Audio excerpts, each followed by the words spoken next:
Welcome back 40 Piners, hope you're all safe and well. My first tip is going to save you a bunch of time and a lot of hassle when it comes to sterilising your bottles.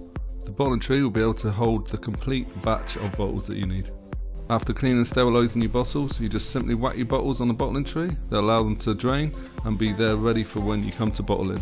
A massive time saver. Another tip to reduce the time it takes you to clean your bottles is this bottle rinser here. Just put in some of your sterilising solution, simply pump down on your bottle 3 or 4 times and your bottles are sterilised. Then just whack them on your bottling tree. Super quick and stress free.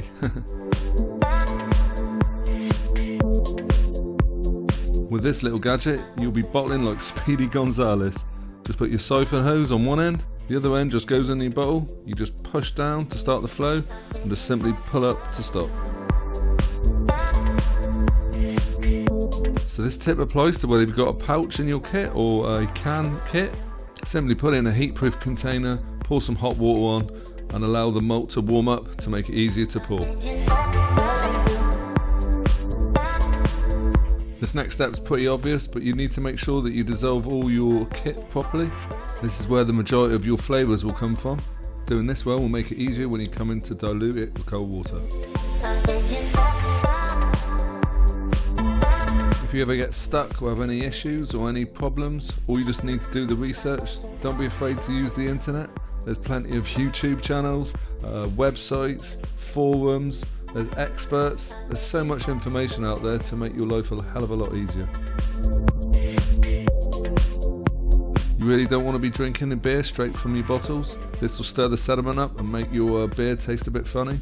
So just put your bottles in the fridge 24 hours before you want to drink them, and then just simply pour off into a glass. Just make sure you leave the last bit of beer in the bottle, because again you don't want the sediment into your glass.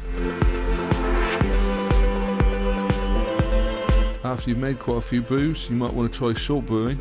Short brewing just means you're going to be brewing it instead of 23 litres to maybe 20 or 21 litres. This will concentrate your beer kit, which in turn will give you a higher ABV.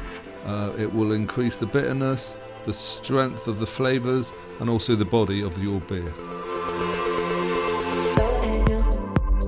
My last tip is just simply enjoy it. It's such a cracking hobby, you'll be hooked in no time. You can make it nice and easy or even more technical. The best part about it, you get to enjoy a nice pint at the end and even enjoy it with your friends.